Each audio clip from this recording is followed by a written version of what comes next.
অসমত অসমীয়া সদায় জিন্দাবাদ। ভৱিষ্যতে এনেধৰণৰ ঘটনা সংঘটিত কৰিবলৈ যেন কোনোৱে সাহস নকৰে। গুৱাহাটীৰ আৰ্যনগৰৰ ঘটনাক লৈ জাতীয়তাবাদী যুৱ ছাত্ৰ পৰিষদৰ ক্ষোভ প্ৰতিক্ৰিয়া। এতিয়া কোৱা অসমীয়া কবে তাৰ দম আছে, কোৱা এতিয়া তাৰ সাহস আছে।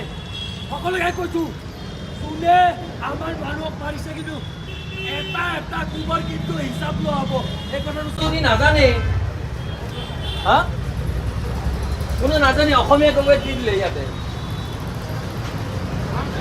তোমালোকে দেখিছিলা নেকি? আছিলা দিনত? ইয়াতে দিনত আছিলা নেকি? আজি অসমীয়া গৌবেগ কোনে দিলে? আছামিজ গৌবেগ বুলি কৈছে। হা গম নাপায়। গুণ্ডামি ঠিক হৈ যাব। খোলা আছিল নে বন্ধ আছিল কাজিয়াৰ সময়ত? এইবিলাক চব 5টা বজাত খোলা। ইয়াতে নতুন গুণ্ডা ওলাইছে ইয়াতে। আজি গুৱাহাটী মহানগৰীত যিটো দুৰ্ভাগ্যজনক ঘটনা সংঘটিত হ'ল, সঁচাকে আজি এজন অসমীয়া হিচাপে আমি অত্যন্ত দুখ প্ৰকাশ কৰিছোঁ। আজি ইয়াতে গুৱাহাটীৰ চেৰাপবাটীত কেইজনমান অনা অসমীয়াৰ ওপৰত প্ৰহাৰ কৰা এক ঘটনা পৰিলক্ষিত হোৱা আমি সামাজিক মাধ্যমত দেখা পালোঁ। তাৰ পাছত এতিয়া আমি তাতে উপস্থিত হৈছোঁ। উপস্থিত হৈ আমি সেই দোকানবোৰত আমি সোধ-পোছ কৰিছোঁ যে কোনে অসমীয়া গৌবেগ দিছিলে, কোনে আমাৰ অসমীয়া ডেকাসকলক এনেকৈ প্ৰহাৰ কৰা দুঃসাহস কৰিলে। আৰু আমি গম পালোঁ যে এই ঘটনাত সাংবাদিক পৰ্যন্ত আহত হ'বলগীয়া হৈছে। ইয়াতকৈ দুখৰ কথা আৰু লাজৰ কথা কিবা হ'ব পাৰে নেকি?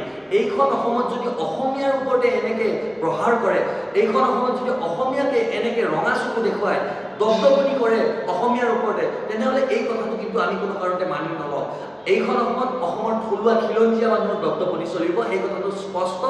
আৰু যদি কোনোবাই ভাবিছে যে আমাক ৰঙা চকু দেখুৱাই এইখন অসমত আমি অসমীয়াসকলে সকলোকে মৰমেৰে আঁকোৱালি ল'বলৈ বিচাৰোঁ, কিন্তু আমাৰ যিখিনি মৰম, আমাৰ যিখিনি সহজ সৰলতা, সেইখিনিকে যদি কোনোবাই দুৰ্বলতা বুলি ভাবিছে, তেনেহ'লে তেওঁলোকে মূৰ্খৰ চকত বাস কৰিছে।